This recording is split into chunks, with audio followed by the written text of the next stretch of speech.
नमस्ते दोस्तों, मैं आपका दोस्त रोहित गुप्ता आपके लिए कुछ करियर एडवाइस लेके आया हूँ। और मैं ही क्यों करियर एडवाइस दे रहा हूँ, मुझे क्या हक बनता है करियर एडवाइस देने में। मैं आपको बता दूँ कि I am a teacher by profession, एक मेंटर हूँ और recently I have started my channel. तो मैं इसलिए आपको करियर एडवाइस देना चाहता हूँ कि मैं देखता हूँ स्कूल्स में मोस्टली टीनेजर्स के साथ प्रॉब्लम होती है। They don't listen to their teachers, they don't listen to their parents. सही है कि वो नहीं लिसन करते because there is a generation gap between their parents and themselves. तो इसलिए मैं आपको करियर एडवाइस दे रहा हूँ कि I have broken the career advice in simple steps. I have broken the career advice in simple steps. There will be 7 steps which you have to consider. 7 steps में मैंने career advice को break किया है और उसमें पहला जो step आता है वो आता है take risk. Now take risk क्यों? हम जैसे देखते हैं कि जो young generation है, that means 20 to 25 years के जो people हैं, they are capable of taking more and more risk. अब risk किस terms में कि while choosing the best career option they desire. अब यहाँ पे क्या है कि 20 to 25 ईयर्स के जो भी टीनेजर्स होते हैं उनके पास कोई भी रिस्पॉन्सिबिलिटी नहीं होती फैमिली के लिए। But once they get married they will be having full responsibility of their family. तो उस समय वो रिस्क नहीं ले सकते। लेकिन 20 to 25 एज ब्रैकेट ऐसा ब्रैकेट है जहाँ पे they are able to take the risk and accordingly choose the career option which they desire.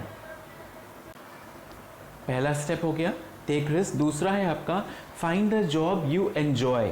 Now find a job you enjoy का मतलब है कि आप ऐसी जॉब में अपने आप को इन्वॉल्व करो जिसमें आपको मज़ा आए काम करने में। आप हार्ड वर्क कर रहे हो लेकिन हार्ड वर्क करते करते आपका आउटपुट भी निकल के आ रहा है और आपको पता भी नहीं चल रहा है कि आपने हार्ड वर्क किया, because you are enjoying your work. तो अगर आपका जो जॉब होगी जिसको आप एंजॉय करते हो, डिज़ायर करते हो, आपका इंटरेस्ट है, उसमें आपका एक भी दिन ऐसा नहीं होगा जिसमें you will get pressurise, you will be not having time for your self. आपके पास अपने लिए खुद का टाइम भी होगा और आपको लगेगा कि हर दिन मेरे लिए एक एस्केपिज्म है। एस्केपिज्म मीन्स आप वेकेशन के मोड में रहोगे and you will enjoy your job more frequently. ना इसमें थर्ड स्टेप नाउ जो मेरा थर्ड स्टेप है वो है कि don't listen to your parents. Now ये नेगेटिव में मत लीजिएगा, पेरेंट्स आपका भला ही चाहेंगे, parents are well wishers for you, वो आपको गाइड करेंगे। बट यहाँ पे आपको ये सोचना है कि there is a generation gap between you and your parents.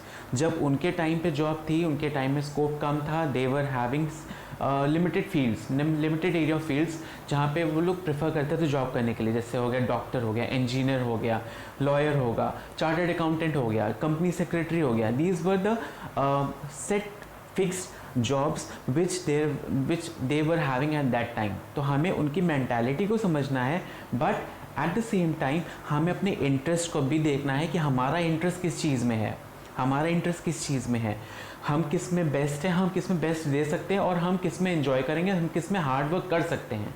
तो we have to go through that point also कि don't listen to your parents, just take the advice from the parents and do accordingly.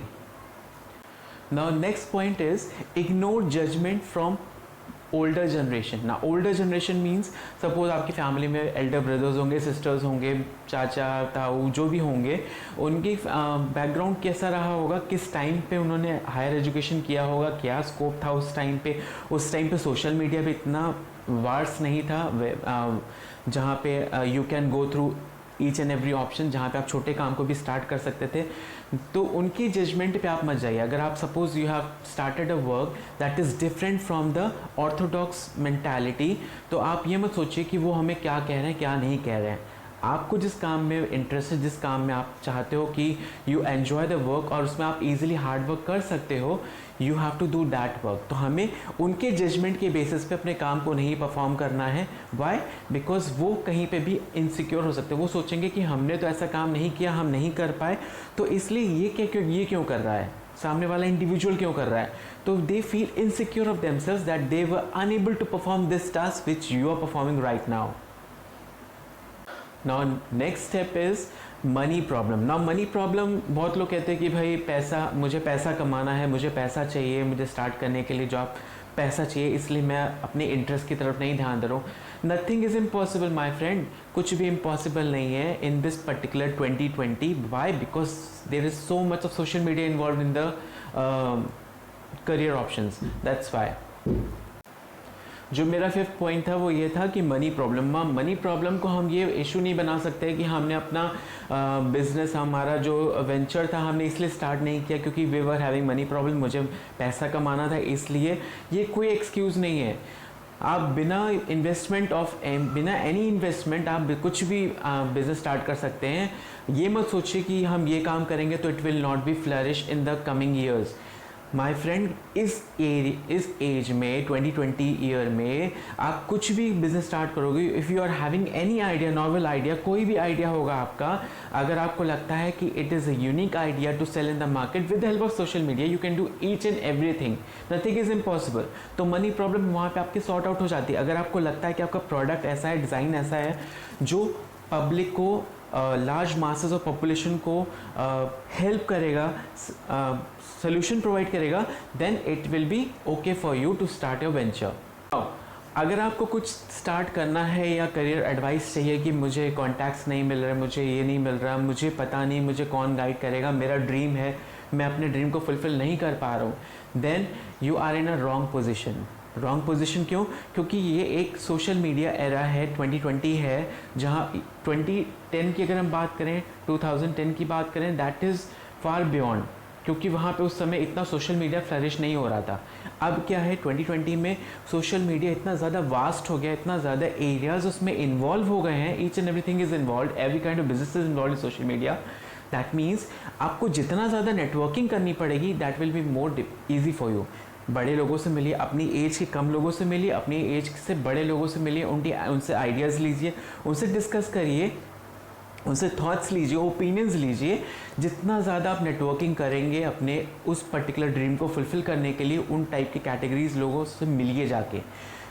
Suppose आप for example अगर आप चाहते हो कि आप blogger बनना चाहते हो, तो go through the bloggers websites, आप ब्लॉगर्स पढ़िए, ब्लॉग्स पढ़िए, जाके उन लोगों से मिलिए, बात करिए, डिस्कस करिए। जितना ज़्यादा आप नेटवर्किंग बढ़ाएंगे उतना ही आपका ड्रीम फुलफिल होगा। अगर आप चाहते हो कि आपका जो इंटरेस्ट है, जो डिज़ायर है, वही आपका करियर ऑप्शन बने, then you have to do more and more networking in this era. अब लास्ट जो स्टेप है वो ये है कि अगर आप ऊपर वाले 6 ऑप्शंस में कुछ भी नहीं कर पाते, for unable to perform those 6 options, last is जो फिक्स है, that is internship. College time पे आप डिफरेंट कंपनीज़ पे आप इंटर्नशिप करिए, वहाँ पे उस पर्टिकुलर जॉब प्रोफाइल में रहकर इंटर्नशिप करते करते you can get the training and education, और जिस फील्ड में आपको जाना है उस फील्ड में आप जाइए।